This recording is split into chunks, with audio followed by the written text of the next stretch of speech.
Assalamualaikum warahmatullahi wabarakatuh. Bismillahirrahmanirrahim. Alhamdulillahirrahmanirrahim. Salatu wassalamu ala asrofil anbiya'i wal mursalin. Alhamdulillah kita di pertemuan ketiga membahas tentang pembagian sistem perekonomian.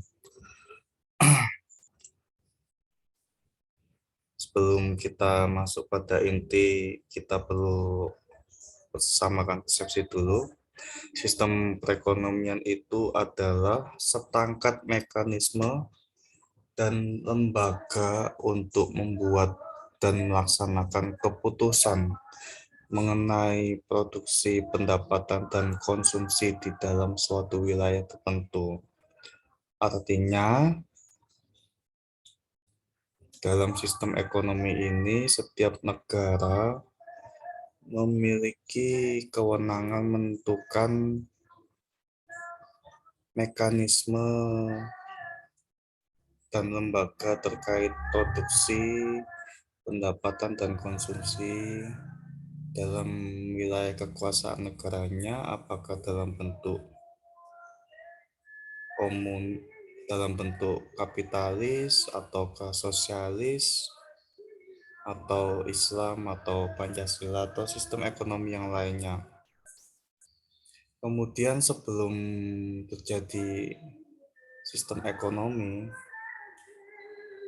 di masa kerajaan saat itu, di zaman penjajahan dulu, masih menggunakan sistem ekonomi barter yang pernah terjadi menggunakan 45 jenis benda dan berlaku juga sebagai uang saat itu, mulai dari tanah liat, kemudian kulit sapi, teh, tembakau, jagung, gigi lumba-lumba, gigi ikan paus, taring babi, kulit kepala, burung pelatuk, babi, kuda, biri-biri juga ada, kambing juga pernah, budak juga pernah, beras, kemudian pisau, bahkan bir, anggur juga pernah menjadi berlaku sebagai uang. Emas, perak, tembaga, kuningan, timah, besi, perahu, perunggu, kertas, kulit, bahkan kartu mainan pun juga pernah. Kita ingat bahwa waktu kecil kita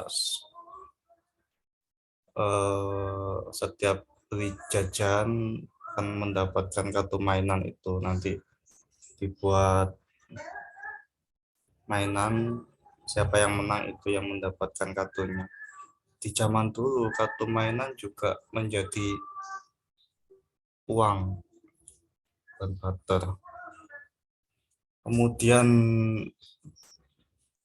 barter dalam bentuk macam-macam ini juga menyesuaikan pada lokasinya masing-masing. Misalnya tadi, ternyata di wilayahnya tidak ada sapi, tapi adanya babi, ya maka yang dipakai saat itu babi. Kemudian terutama di Eropa, di kaum Nasrani saat itu. Kemudian bir, pisau, ya itu semua tergantung kesepakatan masyarakat di wilayah itu menggunakan barter dan mata uang apa. Tapi semua berjalan, kemudian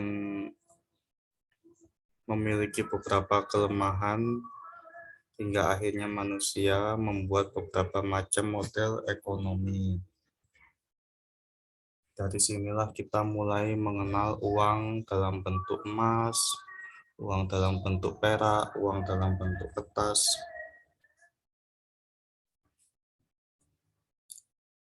Kemudian mengapa tidak menggunakan sistem barter sampai sekarang? Yang pertama, tentu terlalu berat membawa barang untuk menukar dengan barang lainnya.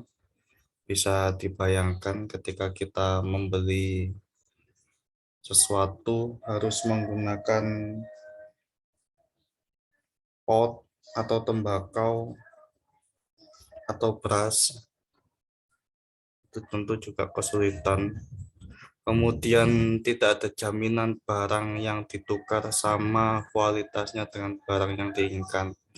Ini yang sulit karena tidak ada acuan nilai yang sama. Ketika misalkan eh, beras itu kan ada grade 1, grade 2, grade 3. Grade sangat baik, sangat bagus, kemudian biasa atau kurang. Kemudian saat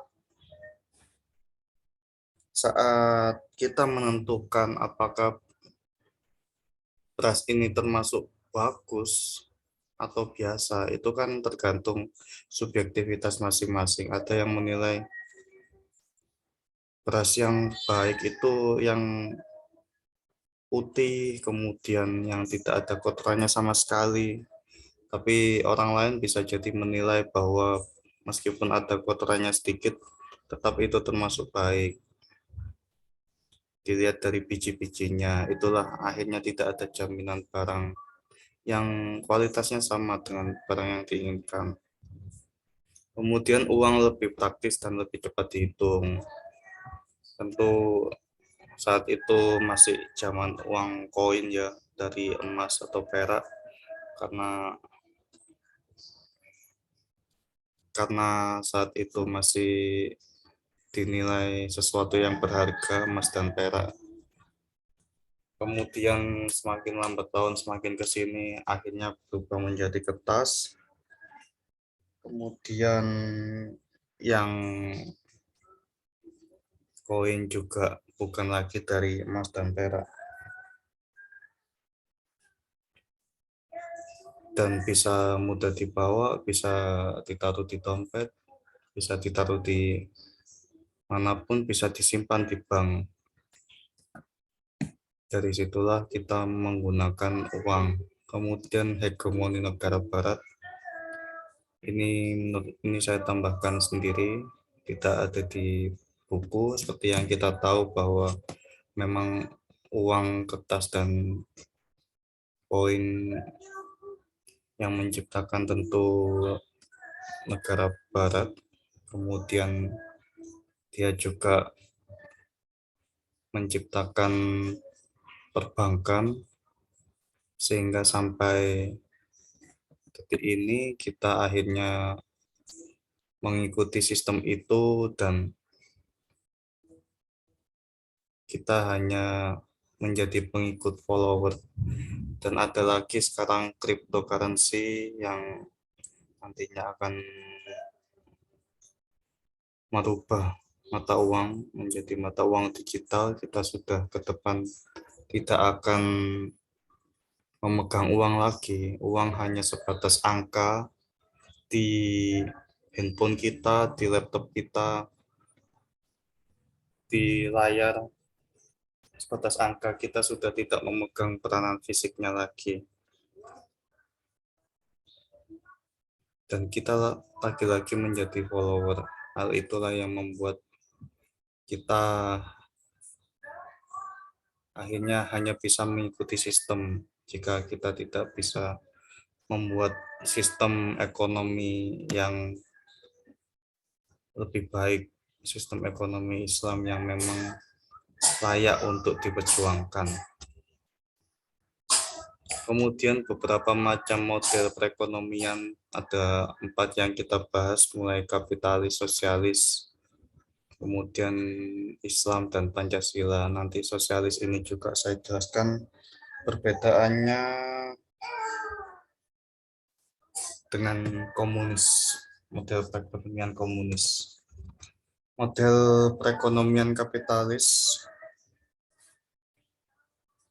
dari definisi kapitalisme itu adalah suatu sistem ekonomi di mana kekayaan produktif terutama dimiliki secara pribadi dalam bentuk profit, dan produksi terutama dilakukan untuk penjualan. Jadi sistem ekonomi kapitalis ini bekerja sesuai mekanisme hukum pasar atas dasar dorongan kepentingan pribadi karena kompetisi dan kekuatan individu dalam menciptakan keteraturan ekonomi.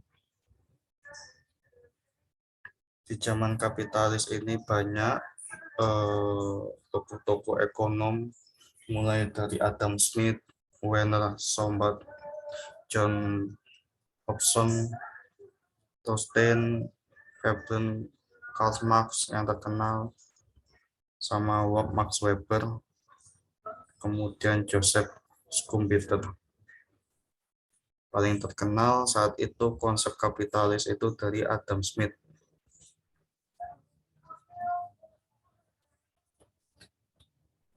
Kemudian peran negara di mana ketika terjadi model perekonomian kapitalis? Negara hanya mengawasi jalannya perekonomian dengan berdasarkan peraturan dan ketentuan yang berlaku di negara tersebut. Jadi negara tidak terlalu ikut campur dalam jalannya perekonomian, hanya mengawasi apa yang saja yang perlu diawasi. Kemudian dalam sistem ekonomi kapitalis, pasar memegang peranan penting dalam mengatur dan menentukan pembentukan ekonomi. Di sinilah akhirnya kenapa ya orang kaya semakin kaya, yang kurang mampu ya tetaplah saja kurang mampu karena dipegang oleh sistem kapitalis ini. Jadi menurut penganut konsep kapitalis itu, sistem pasar itu dianggap sistem yang paling representatif dan adil dalam membangun pembentukan ekonomi yang kuat. Nah, kenapa? Karena semuanya berlaku dan dilakukan berdasarkan pembentukan mekanisme pasar itu sendiri. Apalagi dengan sistem pasar itu efektif dapat mengurangi diskriminasi ras dan etnis. Karena ketika membeli, kita sudah tidak melihat latar belakang ras, etnis, atau agama si penjual.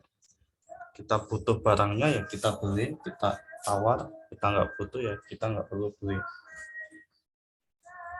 Itu saat kapitalis ya.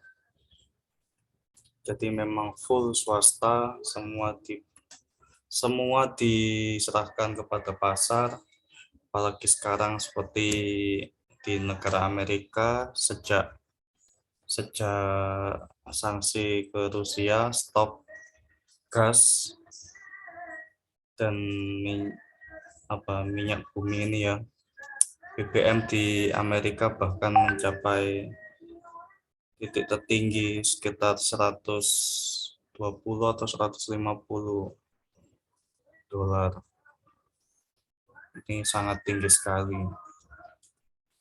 Kemudian model perekonomian sosialis.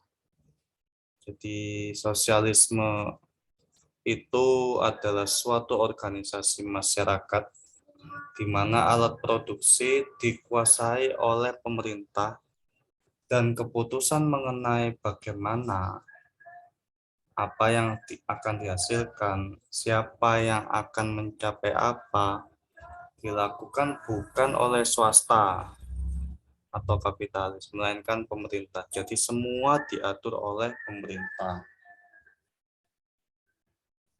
Mulai dari sembako, kemudian gas, listrik, semua diatur oleh pemerintah. Bahkan yang kecil-kecil, handphone misalkan, furnitur, semua diatur oleh pemerintah. Nah, peran negara di sini sangat besar dalam menentukan apa yang harus dibuat dan jalannya implementasi dan keputusan ekonomi.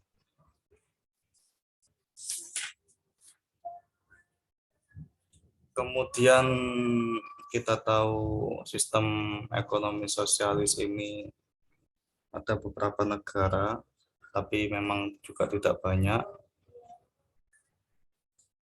tetap lebih banyak kapitalis karena memang hegemoni mereka ketika menyebarkan utang, kemudian mencoba untuk masuk ikut campur dalam kebijakan ekonominya, sehingga ikut-ikutan negara yang awalnya sosialis berubah menjadi kapitalis.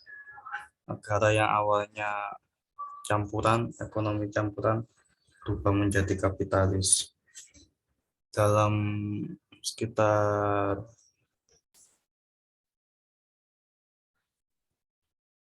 2 abad ini mungkin ya, memang kapitalis ini menjadi nomor satu. Tapi kemudian kapitalis ini mengalami kemunduran pada saat terjadi depresi dunia di era tahun 1930-an dan ditambah dengan muncul gejolak sosial di tengah masyarakat. Sehingga pada tahun saat itu 1945 timbullah sosialis demokrat yang siap menggantikan kapitalisme dengan alasan sistem kapitalisme telah gagal mengatasi masalah. Nah, misalkan di Inggris itu ada partai buruh, kemudian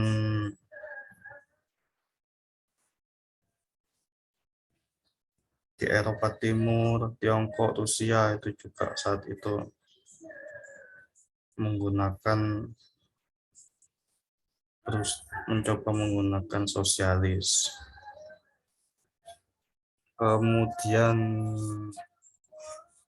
3 perbedaan model ekonomi sosialis dan komunis, yaitu dari produktivitas. Jadi jika sosialisme ini produktivitas dalam masyarakat sosialis dilihat sebagai suatu keadaan yang masih mampu untuk menghasilkan cukup banyak guna memenuhi kebutuhan materialnya.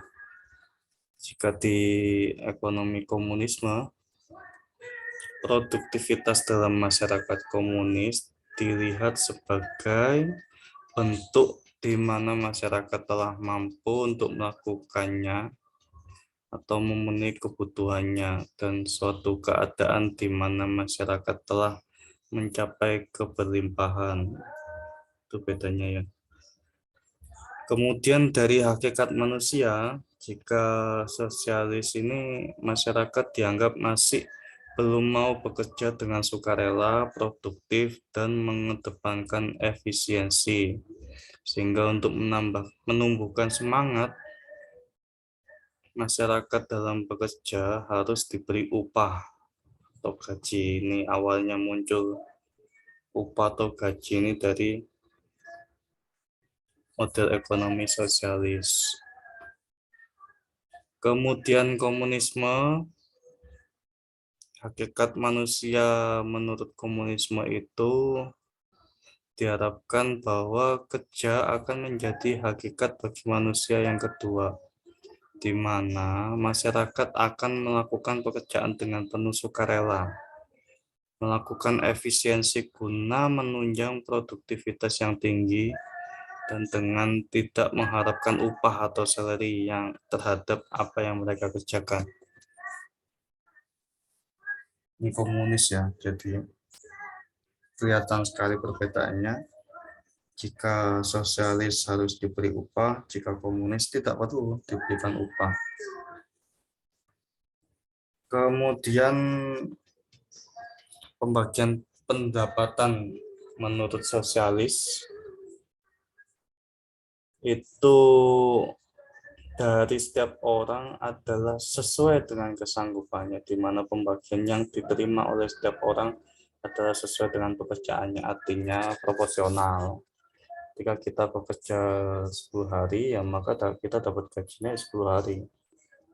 Ketika kita kerjanya 20 hari, ya kita dapatnya gaji 20 hari.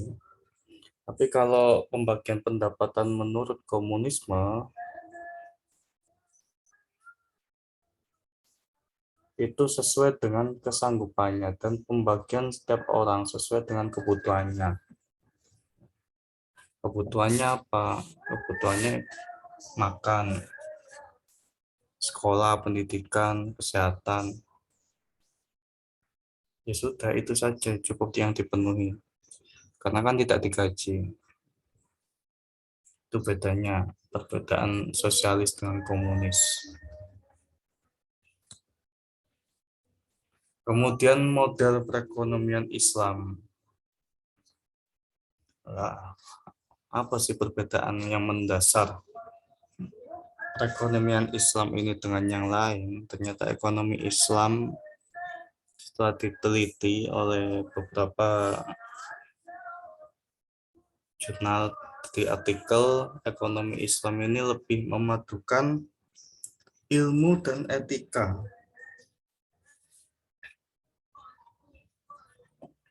Jadi ekonomi Islam itu tidak memisahkan antara ilmu-ilmu lain dengan etika, apakah itu politik, teknik, antropologi, militer, kedokteran, dan lainnya. Islam itu merupakan risalah yang diturunkan Allah melalui Rasul untuk membenahi akhlak manusia. Nah, ini sebagaimana sabda Rasulullah bahwa sesungguhnya aku diutus untuk menyempurnakan akhlak mulia. Ya, jadi memang sistem ekonomi Islam itu bertujuan untuk menciptakan keadilan yang lebih baik bagi umat manusia dalam berkehidupan. Yang awalnya dulu ada Buddha, maka tidak. Ketika model ekonomi Islam ini diterapkan, tidak ada Buddha. Kemudian ketika ada salah satu pedagang yang mempunyai modal besar dan memonopoli di pasar tersebut, Islam hadir untuk memberikan keadilan pada pedagang kecil lainnya. Disinilah keadilan menjadi kunci utama sistem ekonomi Islam. Dan kemudian sistem ekonomi Islam ini lebih fokus pada sektor real,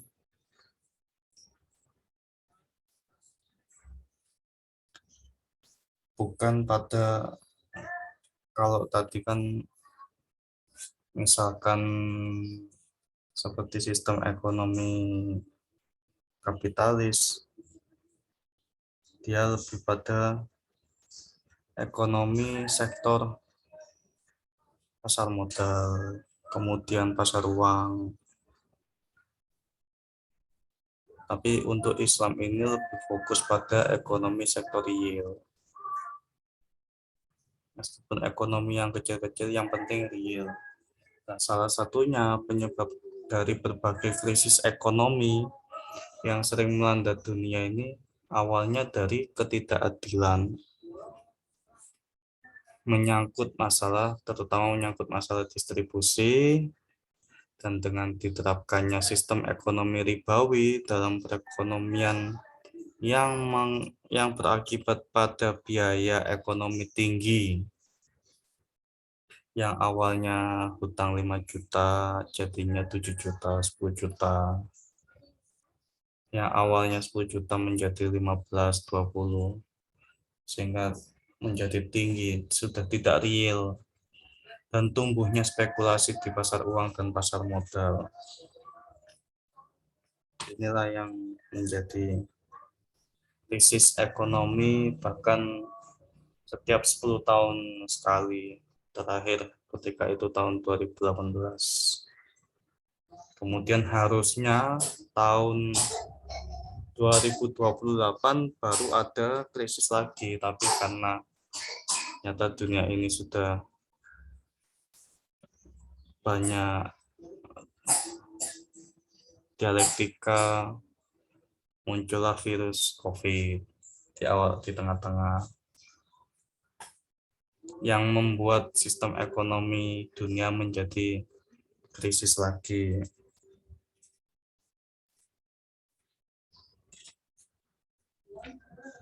Kemudian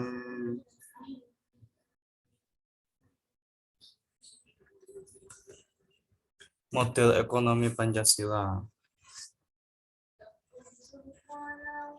Nah, sejak kapan model ekonomi Pancasila ini ada? Itu sejak Bung Hatta sering menyampaikan pemikirannya melalui tulisan di media massa dan buku yang pernah ditulis dengan judul Krisis Ekonomi dan Kapitalisme. Saat itu, Bung Hatta sering memberikan kritik terhadap pemerintah Hindia Belanda.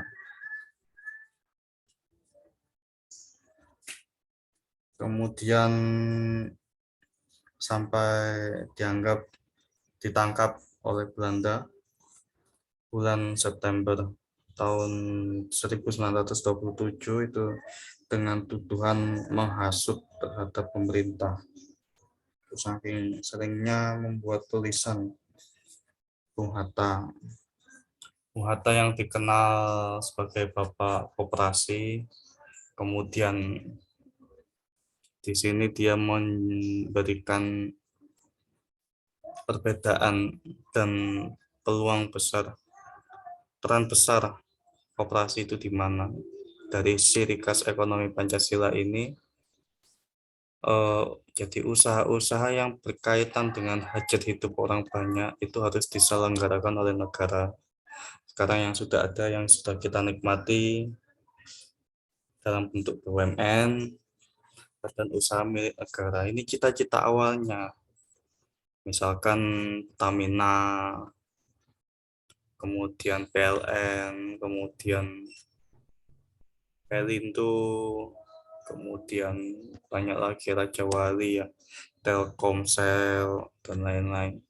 Jadi harapannya usaha-usaha yang berkaitan dengan hajat hidup orang banyak ini tidak dilakukan oleh swasta. Ketika ini dilakukan oleh swasta, maka muncullah menjadi sistem ekonomi kapitalis. Di sini negara hadir untuk memenuhi kebutuhan hajat hidup orang banyak. Tapi ya begitulah, sampai akhir ini, detik ini, ternyata tidak semua BUMN yang memberikan kontribusi terhadap negara. Justru malah tiap tahun minta anggaran ke negara, disuntik modal, suntik terus modalnya, sehingga negara kita juga tidak punya uang banyak, akhirnya ujung-ujungnya kembali lagi ke utang luar negeri. Kemudian usaha kecil dan menengah dikerjakan oleh koperasi yang diselenggarakan oleh rakyat kecil dengan modal kecil. Di sini peran pentingnya koperasi. Jadi di antara sektor-sektor atau cabang ekonomi yang dikerjakan oleh negara dengan koperasi, itu masih terdapat wilayah ekonomi yang luas yang bisa digarap swasta. Jadi bukan berarti Bung Hatta ini anti swasta, tapi memang bagaimana agar ekonomi daerah, ekonomi desa itu bisa digerakkan dengan adanya koperasi ini, karena swasta juga tidak mungkin masuk di dalam daerah-daerah yang masih populasinya sedikit. Tentu swasta akan memperhitungkan biaya dan HPP-nya untuk distribusi ke sana, sehingga ini kan pada saat awal-awal kemerdekaan sudah dicanangkan, maka koperasi ini menjadi senjata untuk meningkatkan ekonomi Indonesia yang baru merdeka. Tapi karena saat itu masih sistem politiknya masih belum stabil, ada berbagai pergantian sistem pemerintahan yang kemarin sudah kita bahas, mulai sistem pemerintahan liberal terpimpin, kemudian sistem pemerintahan apalagi kemarin terpimpin liberal dan lain-lain. Akhirnya sistem ekonomi Pancasila ini kurang terimplementasi dengan baik karena saat itu sudah Soeharto memegang kendali dan Soeharto lebih condong ke utang utang luar negeri ke negara barat. Akhirnya kebijakan ekonomi kita ikut campur, cawe-cawe bahasa Jawanya. Ya mau tidak mau, suka tidak suka, ya kita akhirnya sedikit condong ke kapitalis saat itu. Sampai pada tahun 1998 terjadilah krisis moneter.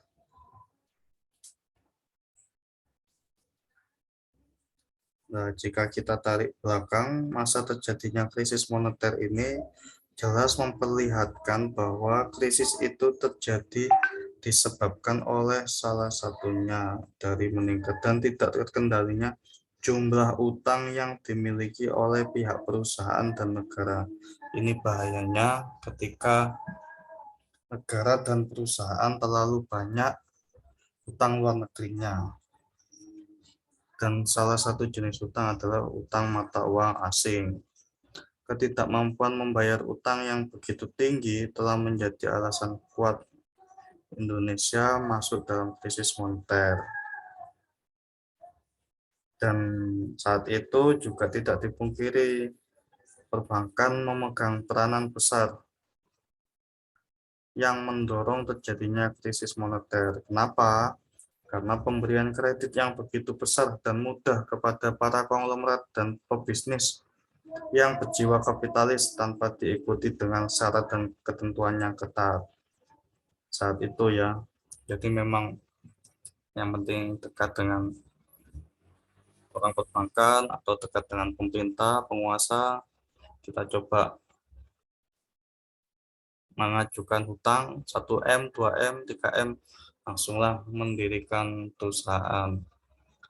Sudah, jadi memang konglomerat-konglomerat sekarang ini awalnya ya ketika zamannya dulu Soeharto mudah meminjam hutang, tapi tidak sesuai prosedur. Nah, ini kemudian muncullah kredit macet. Hutang, tapi ketika membayar macet. Kemudian perbankan mengalami CAR, Capital Adequacy Ratio. Apa itu CAR? Rasio kecukupan modal yang harus dimiliki oleh sebuah lembaga perbankan jika ingin beroperasi.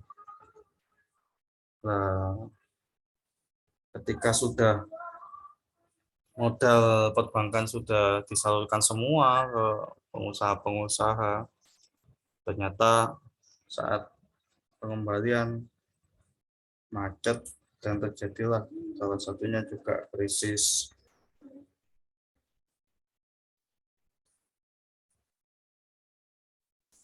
Kemudian yang menarik, ekonomi Pancasila ini merupakan pemikiran sistem ekonomi campuran. Jadi koperasi ini dianggap mewakili rakyat kecil dan perusahaan besar ini dianggap mewakili kapitalis. berdiri beriringan saling mendukung ekonomi Indonesia. Bisa jadi sosialis diterima, kapitalis diterima, tapi dalam kerangka Pancasila. Tetap dasar hukum semua bersumber dari Pancasila, keadilan sosial bagi seluruh rakyat Indonesia. Konsepnya seperti itu. Tapi kenyataannya ya beginilah. Bagi kelompok pendukung ekonomi kapitalis percaya bahwa kesuksesan bisnis konglomerat mampu membuka lapangan pekerjaan bagi masyarakat banyak yang otomatis pendapatan per kapita rakyat juga akan meningkat. Pikirannya begitu. Namun ternyata konsep itu salah. Ekonomi rakyat dan bisnis rakyat yang skala kecil dianggap tetap bisa bertahan dari goncangan krisis. Dengan kata lain, mereka yang tinggal di perkotaan sangat merasakan dampak krisis, namun yang tinggal di pedesaan dampak krisis tidak begitu dirasakan. Kenapa? Karena berbagai kebutuhan pokok di desa dapat dipenuhi di area mereka tinggal karena kedekatan dan ketergantungan dengan alam sangat tinggi. Sementara yang tinggal di perkotaan ketergantungan pada konsumsi produk impor telah terjadi.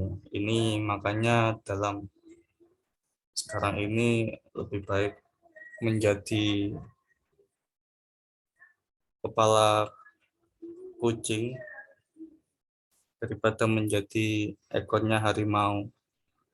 Lebih baik menjadi pengusaha kecil di desa sendiri daripada menjadi karyawan di perusahaan besar. Ketika kita sudah menjadi pengusaha, meskipun di desa, pengusaha kecil, meskipun di desa sendiri, tapi ekonomi real, kembalilah kita ke ekonomi Islam. Itulah yang di yang diinginkan oleh harapannya pada lulusan-lulusan mahasiswa ekonomi syariah. Bukan lantas sudah lulus kuliah, kemudian berlomba-lomba mencari pekerjaan di kota-kota besar. Akhirnya ilmu yang didapatkan tidak terlalu berdampak dirasakan di lingkungan masyarakatnya. Yang aslinya di Madura, di Sampang, ya kembalilah ke Sampang. Yang aslinya di Lamongan, ya kembalilah ke Lamongan. Membangun ekonominya sendiri di desa tersebut. Salah satu tujuan model perekonomian Pancasila adalah berusaha memposisikan kaum petani sebagai kelompok yang tidak termarginalkan, namun memiliki kehidupan ekonomi yang sejahtera. Ini karena saat itu petani menjadi kelompok yang sangat termarginal karena ada saat itu zaman penjajahan Belanda kan ada tanam paksa, kemudian kerja rodi dan lain-lain ya. Petani ini menjadi kelompok yang sangat menderita dan ekonominya juga kurang, masih menengah ke bawah. Hanya tenaganya yang banyak diperas oleh saat itu oleh penjajah. Maka dengan adanya ekonomi Pancasila ini diharapkan kaum petani menjadi kelompok yang tidak termarginalkan lagi dan kehidupan ekonominya lebih sejahtera. Tapi itu konsepnya, tapi kenyataannya anaknya petani sekolah setinggi-tingginya kemudian tidak kembali lagi menjadi tani. Ini yang repot ya, tidak melanjutkan dan tidak mengembangkan usaha tani orang tuanya.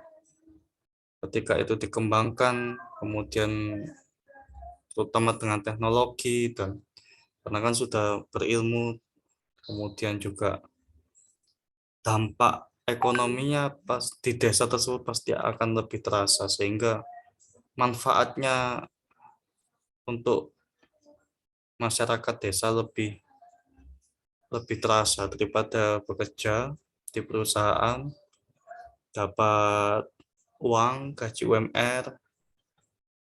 Itu pun kalau UMR. Sekarang gaji UMR jarang, yang lulusan baru jarang dapat UMR. Kemudian hanya kirim uang, sebatas hanya kirim uang ke orang tuanya. Dampak dampak ekonomi ke masyarakat di desanya kurang kurang maksimal.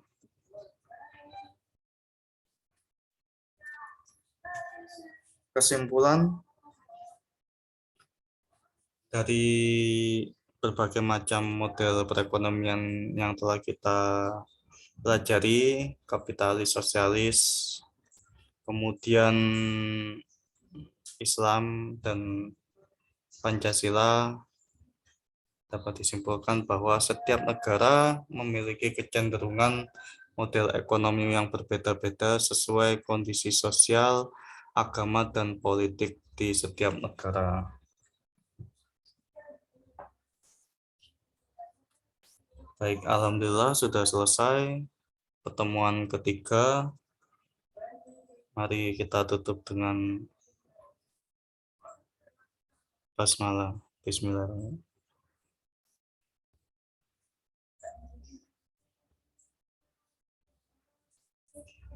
Akhirul kalam, wassalamualaikum warahmatullahi wabarakatuh.